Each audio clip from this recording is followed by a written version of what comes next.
Good morning to everybody out on the West Coast. Good afternoon to those joining us out on the East Coast. My name is Larry Compton. Thank you so much for taking time out of your day today to join us to talk about working with proprietary digital CCTV players and files in QuickDME version 4.1.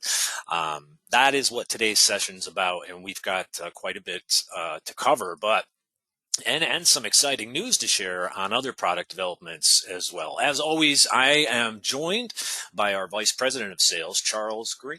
Hey, Charles, how you doing? Great. How are you, Larry? I'm doing awesome. Actually, getting ready to enter a heat wave out here, like 100 Uh-oh. degrees. Yeah, today, I think. And then I saw back your way, it's cooling down for a couple days. Is that right? Yeah, Yeah.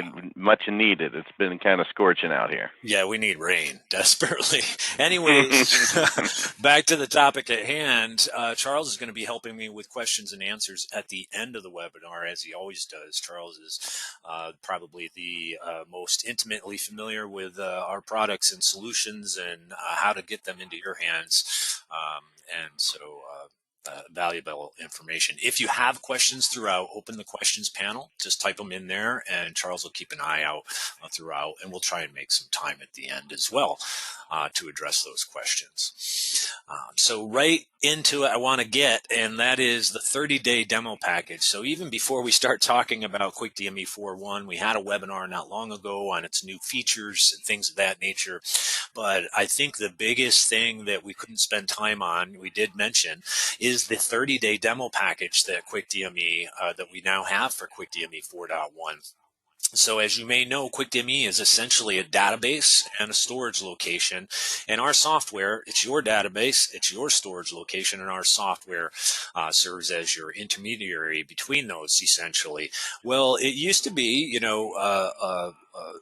thought of as only a network-only type of solution, but more and more people are leveraging QuickDME on single workstations to manage their own evidence, to work with the videos that they have to process, to keep their own auditing records up to date, and things of that nature. So we worked really hard to put together a demo package installer that is just one installer that installs a required, if you already have SQL Server Express installed, it does everything for you. And when you're done, you just log in as I'm getting ready to show you. You don't even have to enter credentials. It automatically will do that for you as well. So I definitely encourage people to check that out. Go to support downloads QuickDME, and it'll point you to an FAQ with some information on that demo package and how to get up and running right away on any Windows 10 based system, and certainly supports Windows 7 as well. Although we would encourage anybody still on Windows 7 to move along, make that next step. So QuickDME 4.1, like I said, the beauty of QuickDME is you do not have to move your cheese, right? If you have your evidence storage, if you have a SQL server in your network, if you have evidence stored a certain way, all of those things can be replicated, and not only replicated, but automated, such that it's stored in your database or your storage location exactly the way you want, but expedited through automation as well as auditing. So you have hash, copy, hash along all the way throughout that process. It really standardizes things for officers and evidence technicians and analysts. I mean, everyone in the evidence chain can really benefit from having a single solution that allows you to manage the items of evidence that you come into contact with. And that's essentially what this new 30-day demo package installer gives you. So I encourage people to check out that demo installer, poke around in it, add some cases. You're going to see it here momentarily. It's very, very helpful and to understand the bigger picture of how QuickDME can fit into your lab or into your entire network, as some of our customers have. They've deployed it, across some rather large networks.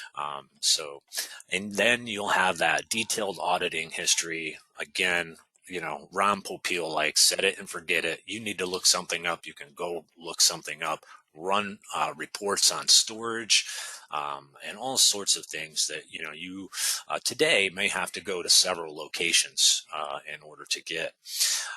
So the thing we're going to talk about today is this managing and associating proprietary digital CCTV players. Now, we all know digital CCTV players can be problematic from a number of standpoints when processing video evidence.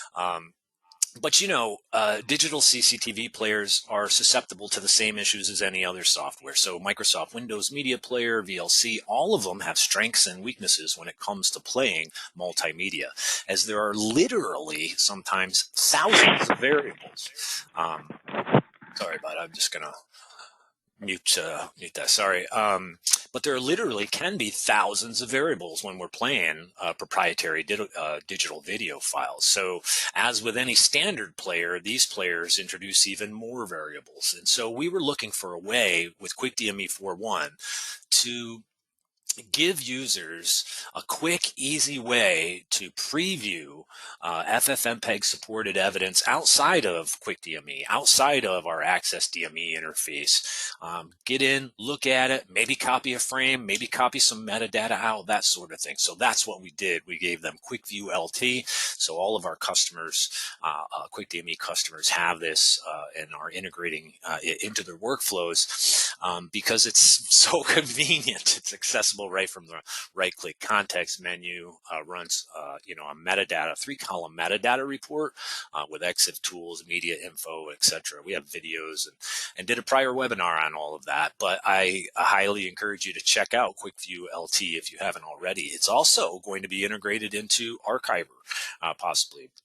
Archiver, our solution for archiving Average projects, so that when you want to preview files in Archiver, you can do that through QuickView LT and some other things.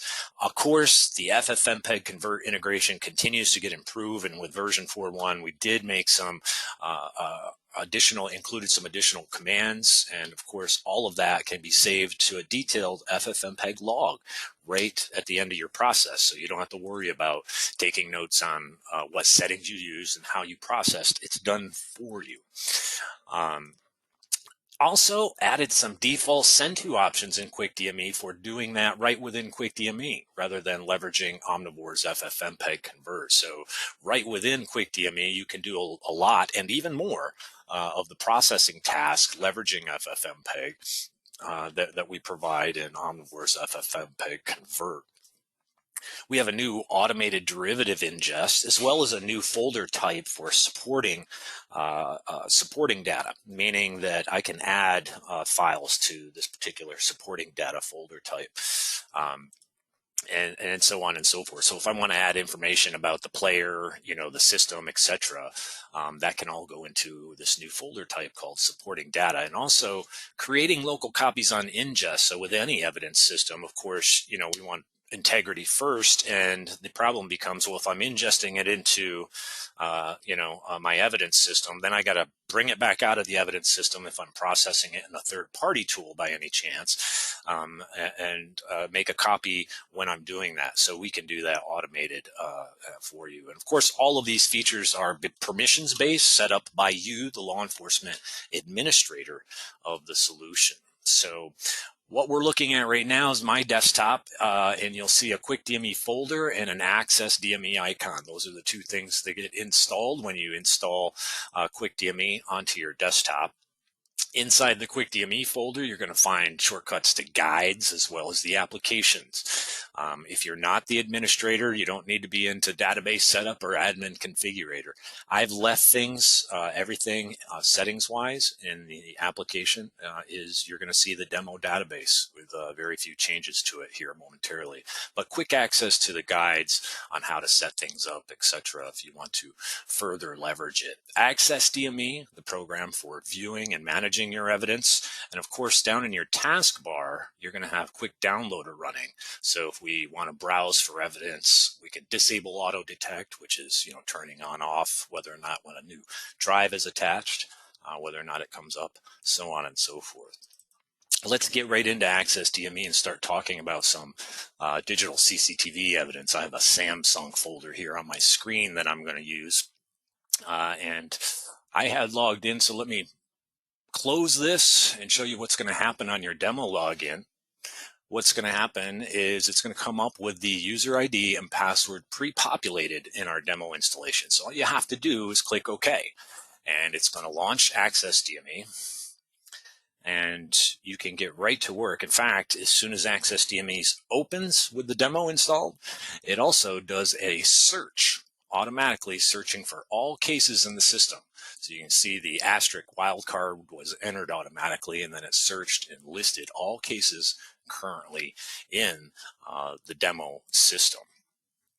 So we have within the demo put notes all throughout. So another great thing about QuickDME and Access DME is the note-taking capability that continues to get expanded upon.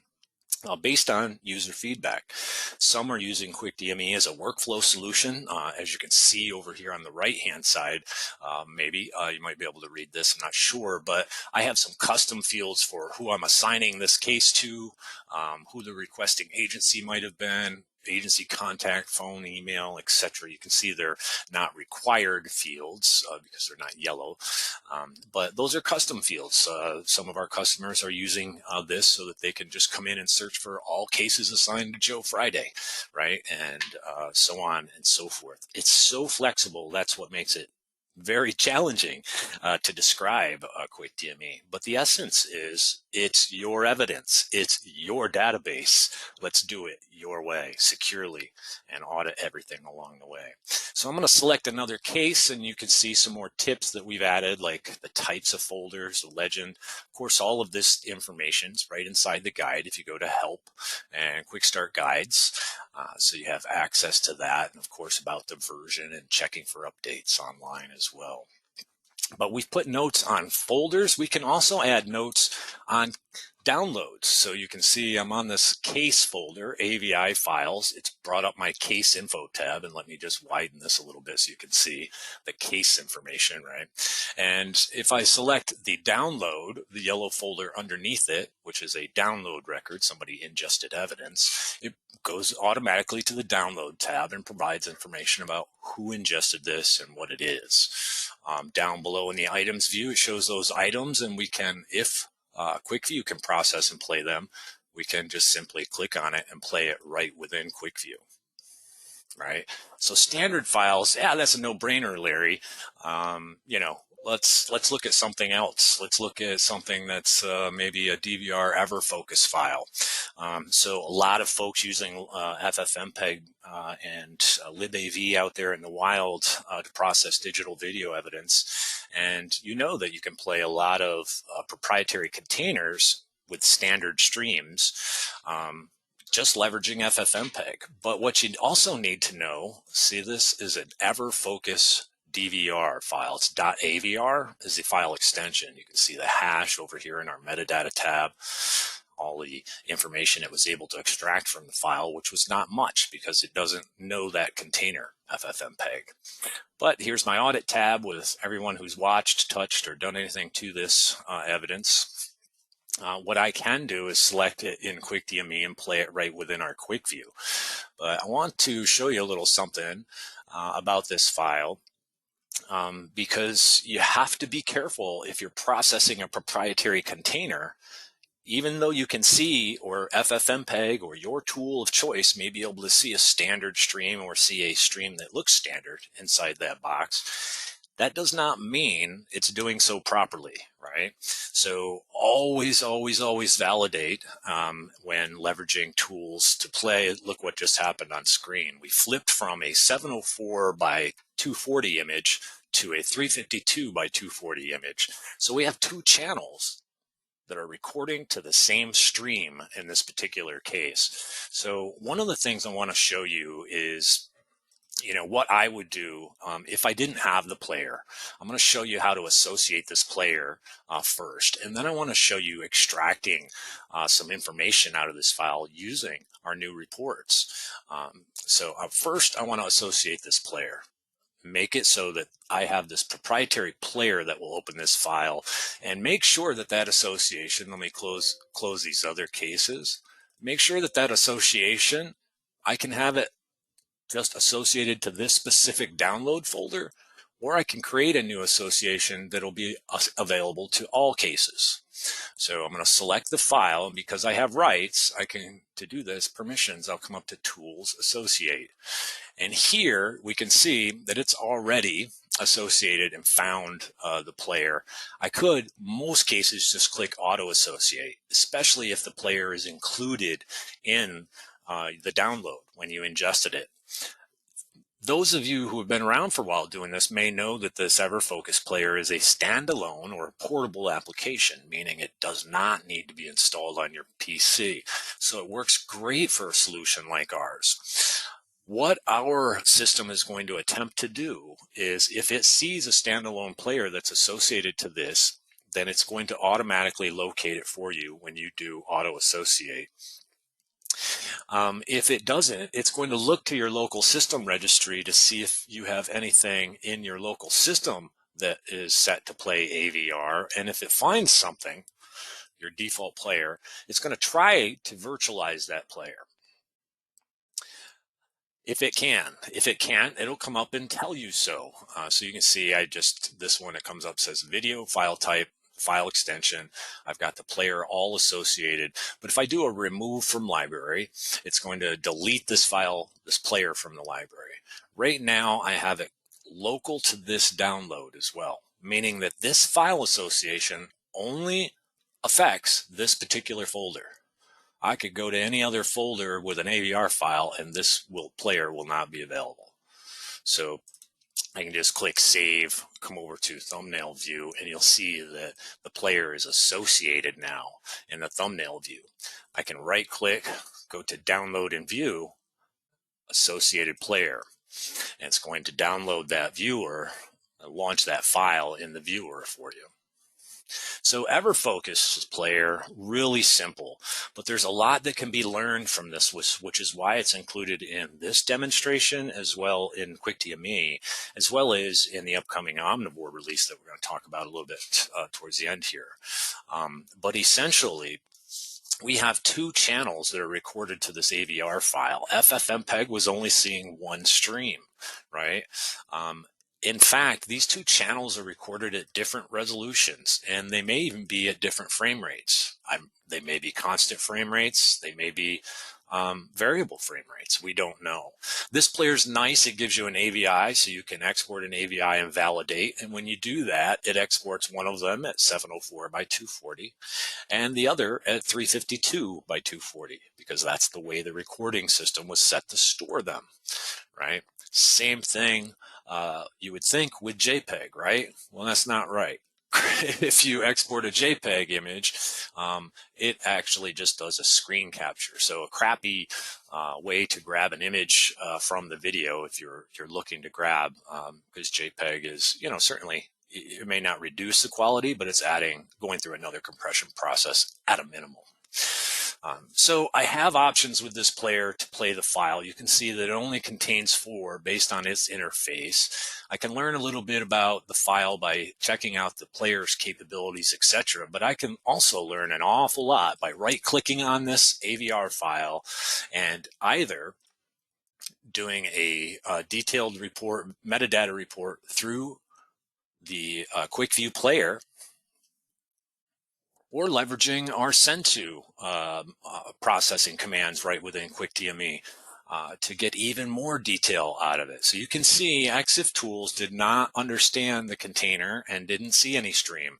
Only FFprobe found a stream, and it reported one of those camera channels, 704 by 240. Nothing about the other. Now we can get to the detailed report and look through all of that. And of course we can copy and save this report. So I'm just going to save this report as a PDF to my desktop and call it metadata or something close to that.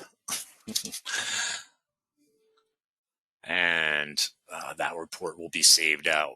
So I now can tell that, EXIF Tools don't see a container. Media info does report some information, but it didn't get over into our summary because I bet there's something unique about where this stream is actually located. So all red flags that make me want to dig further. Let's look at a sample report.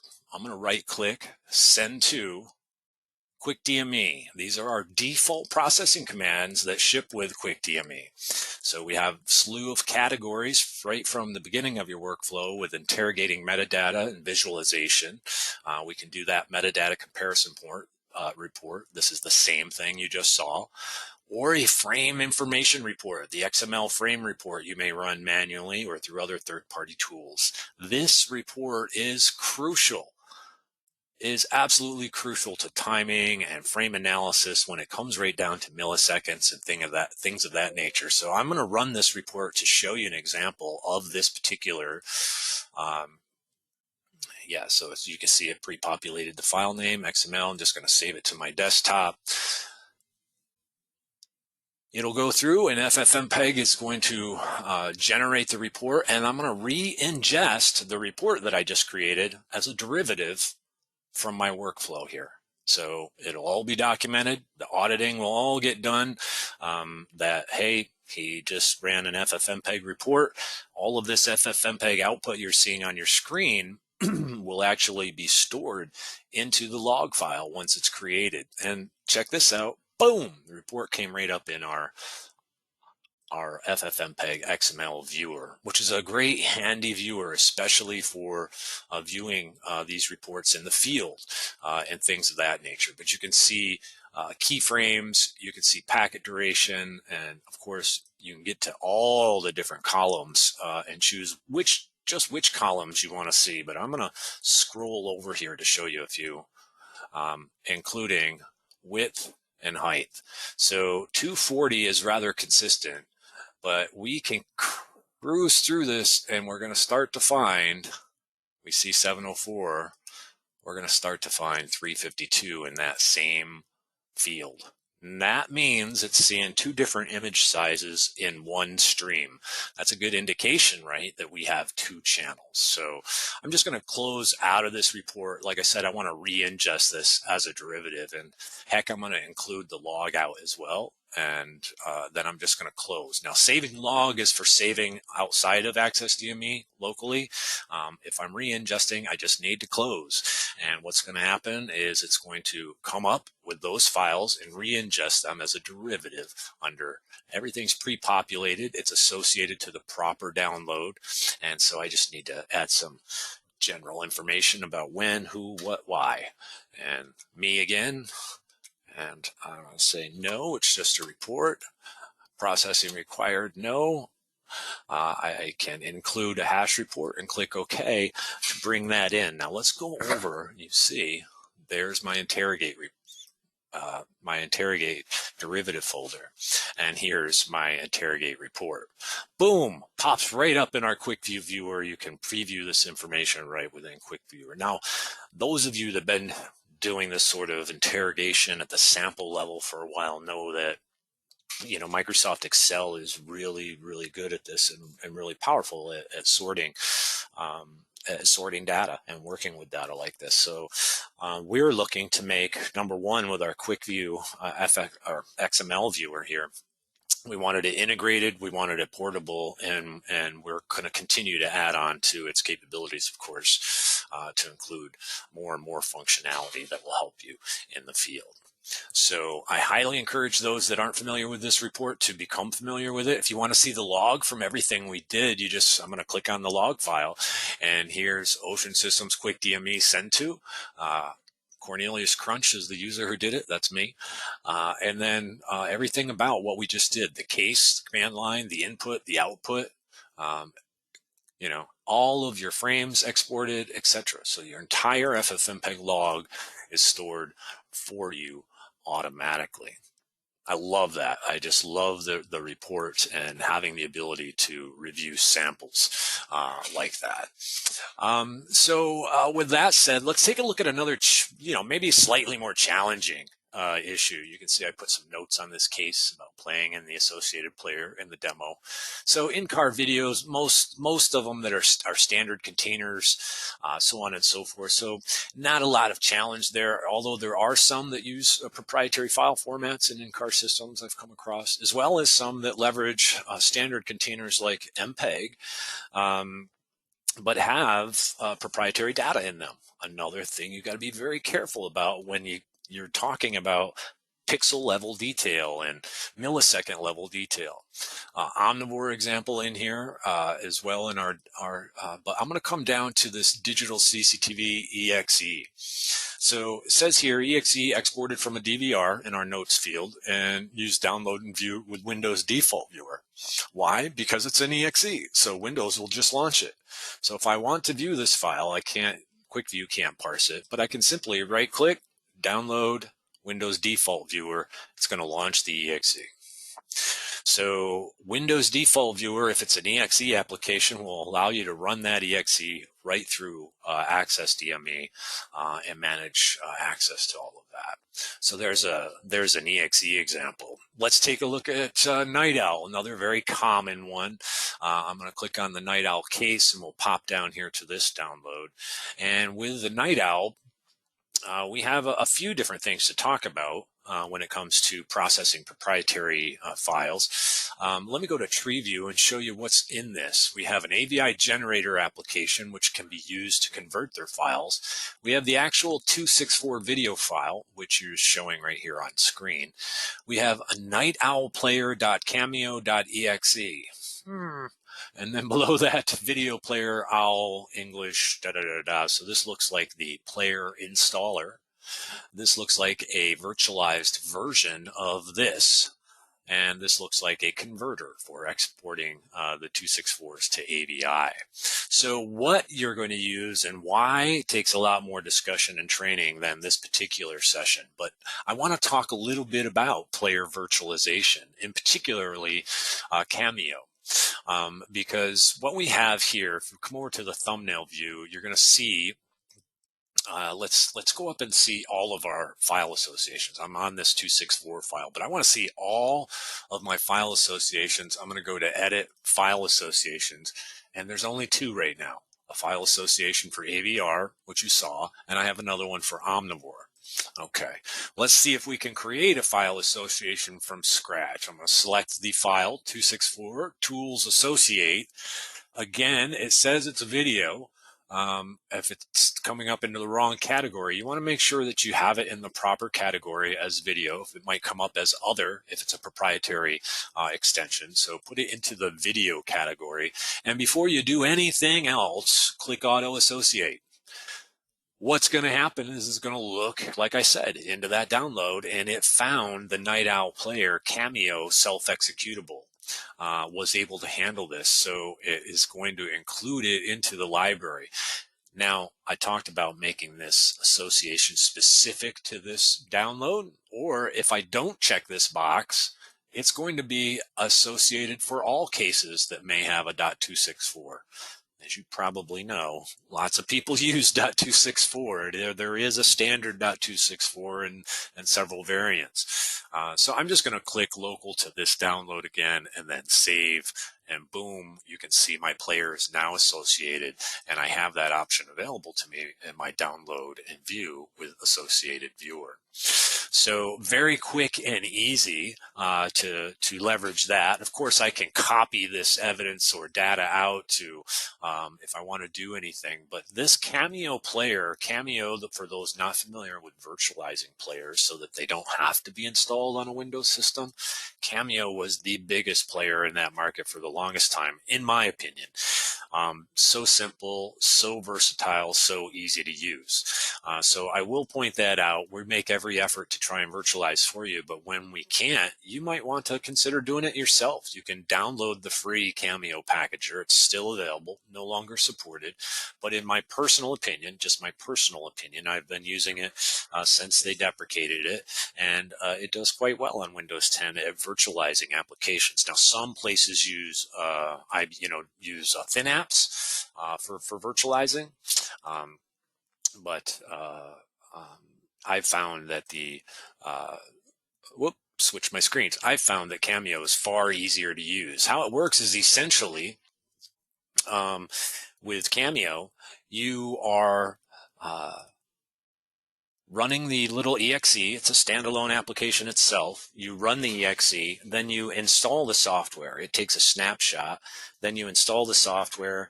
It takes another snapshot and tries to package that together into an exe that doesn't require installation onto your system. And like I said, I've had really good success with it, so I hope you might want to check that out. And this is another one where we might want to use that. Here's a Samsung BU SEC export. So this came from a Samsung device. I'm going to look at the tree, close a few things up here in the tree view, and you can see that we had system settings exported, we had a log file exported, and an event exported from this Samsung SDR. And if I go into the events, I can see, well, they actually did several different types of export. They exported AVI only, DVR type only, and SEC. So I'm going to pop into this SEC and I see an EXE. What happens if I try and download and view? I'm going to give that a shot. Not going to work because that EXE needs this DLL. So that's why that didn't work in that example. These SEC files, QuickView is not able to view them, and we are not going to be able to find an automatic association.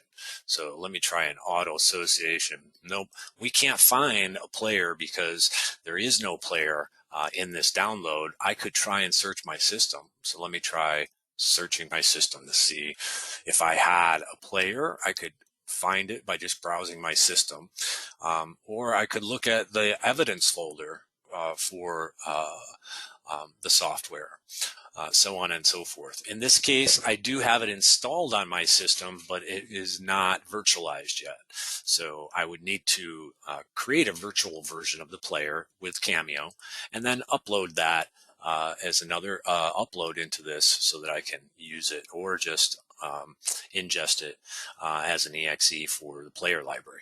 So those are the options in regards to processing the players. Now, all of that regarding the proprietary player stuff to show off, essentially some of the new things that we've done in regards to integrating our products and streamlining workflows, which is what QuickDME is entirely about. So I'm going to go back and look at that send to menu again real quick. QuickDME under interrogate metadata and visualization, we also added being able to play a video file with macro block and motion vectors, or exporting it with macro block and motion vectors. So lots of interrogation information that you can get by previewing a file with macro block and motion vectors. And this one, nothing's showing. So why would that possibly be? Well, this one is what? Let's go down here. If we click on that main Clark video file, it doesn't have macro blocks and motion vectors because it's encoded. It's not a H.264 or a temporally compressed file. It's a spatially compressed video file. Same with this Calibrate 2 AVI. If we come down here, we can see what type of video codec, FFDS, which is FFD show, uncompressed, essentially motion JPEG. So both of them motion JPEG exports. There is no. Let's take a cell phone and do the same thing. So here, let's look at a cell phone video. I'm going to use a small one and then I'm going to go send to QuickDME, and let's look at those macro blocks and motion vectors. Boom. It's going to process, and now you're able to view with the macro blocks and motion vectors in your video. You can also export, as you saw. The option right below that was to export. But real quick, it wasn't the purpose to go over all these new options that we provide for processing, but I did want to mention before I switch over to switch gears that the send to options can also be user defined and categorized. You can add third-party send tos like Adobe Media Encoder, Photoshop, so on and so forth, so that you can open assets directly in those third-party tools. So let me go to a case with some photos, and if I select a photo and right-click in my send to option, I have one user-defined set up, and that is send this photo to Photoshop. Then I process it with ClearID, save, and re-ingest as a derivative. So those are the essence of the workflows. Any questions so far, Charles? Do you hear any? Any coming in? I was on mute. Can you hear me? I can hear you now. Yes, sir. Oh, yes. No questions so far. Perfect. Well, that gives me some time. I know I'm a little, I went through that a little fast, but that gives me some time to talk about what's coming up. And that's really what I was hoping to have a few minutes for, because we got so much coming up. Um, you okay with that? Yes. Awesome. So Detective 8.2 release with Matrix LE 2x2 effect is what is next on our agenda. And we are talking both this and Omnivore have major releases, coming very, very soon. But this Detective 8.2 release with Matrix LE is going to give people the ability to create quad views or 2x2 side-by-side views and customize them very quickly and easily, both in Avid Media Composer and eventually in our Detective for Adobe Premiere Pro as well. It'll make it into there. And as with most of them, they're very similar across platforms. There are some differences across platforms, but it's a matter of, where do you work today? Do you work in Adobe? Do you work in Avid? What is most efficient and effective, for your particular workflows? And that's what we're trying to build, is tools that fit into your workflows.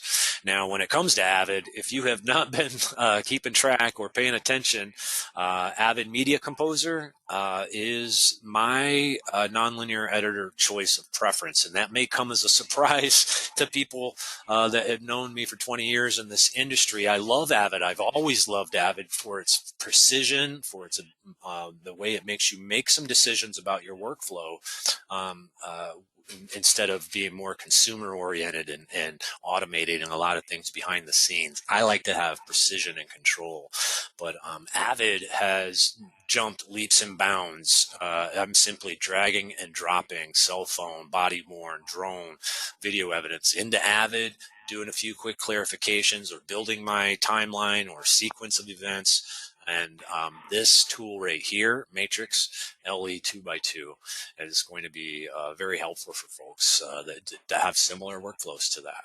Did you want to add anything on this, Charles, on Matrix? Oh, just one thing that pops to mind, that people, as Avid's gone through its different iterations, everything used to be OMFI media or MXF media, and people are used to importing media. And with the new link, and Larry's done a video of it, it's actually a more streamlined and faster way to get access to your video initially, and even to turn it into Avid media that's more frame accurate if you link it into your bin onto your timeline, and then you can instantly see it and then do the render to turn it into Avid media. That process is faster than going and importing it into the bin, waiting for it all to get in there before you can even see it. Yeah, and the reason, that's a great point, because the reason is the new UME, and I almost put a slide in this. That's so funny. I almost put a slide in here about UME and Universal Media Engine and Avid Media Composer, because that is the game changer, folks. 64-bit. That's what UME provides. We have MP4 export. We can use H.265 and AAC, in Media Composer now. I'm just dragging and dropping evidence into the interface. It's even more customizable than ever. And flexible than ever. So if you haven't been in it for a while, I would encourage you to check it out. And I'm not sure I know exactly what it is, if it's just a straight drag and drop into the bin, or I think maybe you have to hold like shift and drag the clips into the bin to get them to link directly in.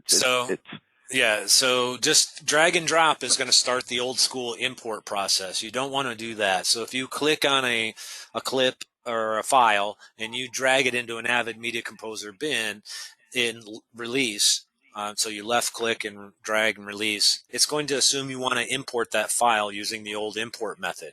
And it's going to use whatever your default import settings are.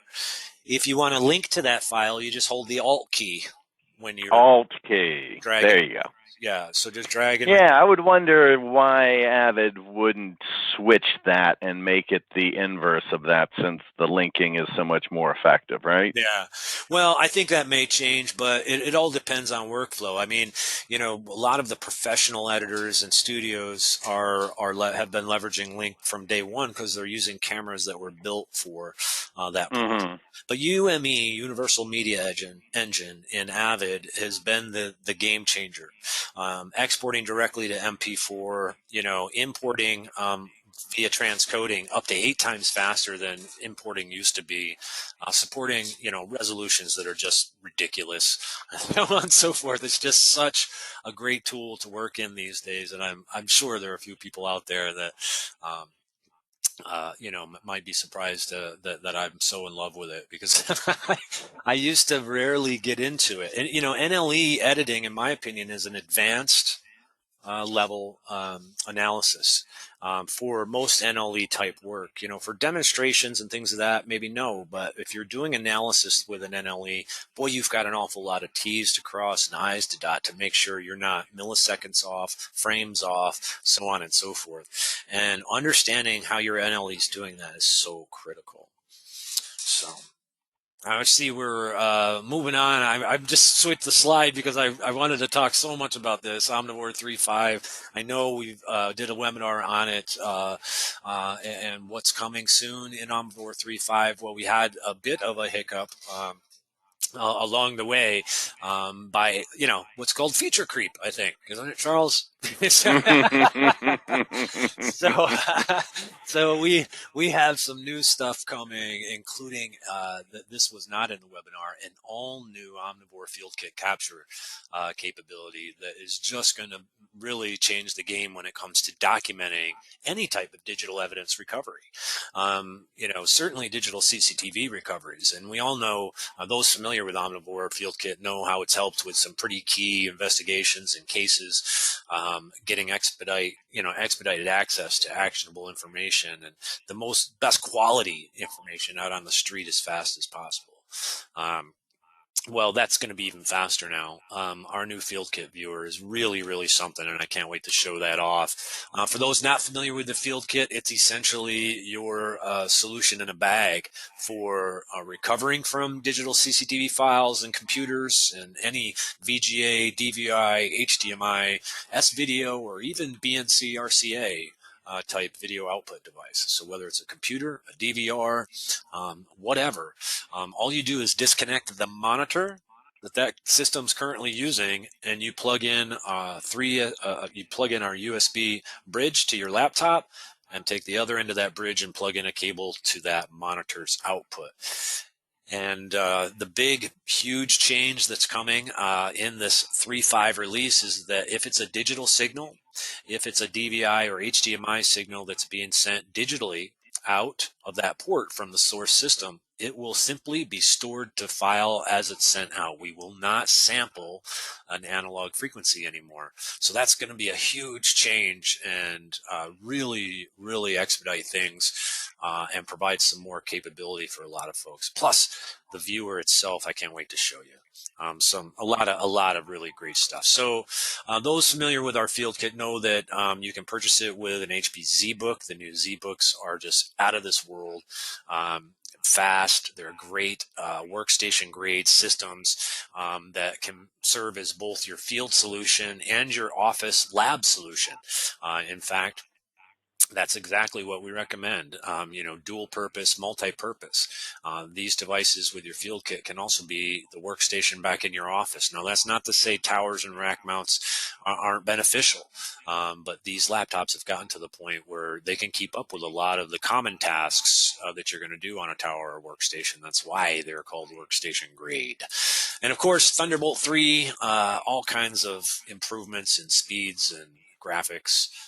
So definitely check those out. But the Field Kit is available with HP workstations, and Charles is also available without, if you're purchasing like through GSA or state contract to get the HP device, right? Right. Yeah. So if you're purchasing some, for instance, the HP laptop through another contract means, that we're agreeable with that. It's just from a support perspective, we want you to have the best experience out in the field, which is why we picked the best laptop in the market in that space to help us with that. All right. Any questions submitted, Charles? I don't believe you did such a good job that we don't. Would you look at that? Oh man, and I'm ending early. Web resources. All right, make sure you visit our website. We have had a lot of changes there. We've got a new desktop application. Essentially, our website installs as a application into your desktop or your mobile device now, so you can check that out. Lots and lots of product videos and the like. So let me real quick just poke that up. So learn more about that Ocean Systems app, but support software downloads and what's new. So if you go right to software downloads, you're going to see each of our products with the version, the release date, and free to in support as of date, as well as some additional information. And so if you click these little more buttons, you'll see even more detail pertaining to that particular product. So be sure to check out these updates available on the Support Center, and thank you all so much. Actually, I wanted to show one thing about the site that's very nice and powerful, and maybe not something everybody knows you can do, but there's a little magnifying glass up in the right-hand corner. That's a search feature that's very useful. So if you're curious about Avid upgrades, you can type in Avid upgrades, and it'll go through and carve the page and give you various resources. Type in Avid Master account or Omnivore updates, these types of things, and it'll just give you, ranked in what it thinks is most appropriate to your search. It's good for finding FAQs if you don't want to go in, select a product, go to the product, and browse through the FAQs that way. You can actually access product pages and FAQs all in one search feature. Nice. All right, that was awesome. Thanks so much. I appreciate you doing that. I should have pointed that out. It's a nice feature to have. I am not going to. It was something I didn't, as we made the change of this page, I didn't realize the power of it. And now I use it almost exclusively when I'm trying to get to something. Right. Thanks so much, everybody. We really appreciate you taking time out of your busy schedule to join us today. And if you have any questions, don't hesitate to reach out. As always, we look forward to working with you, solving your challenges with digital evidence and digital video evidence. Thanks so much. Have a great day. Have a great day.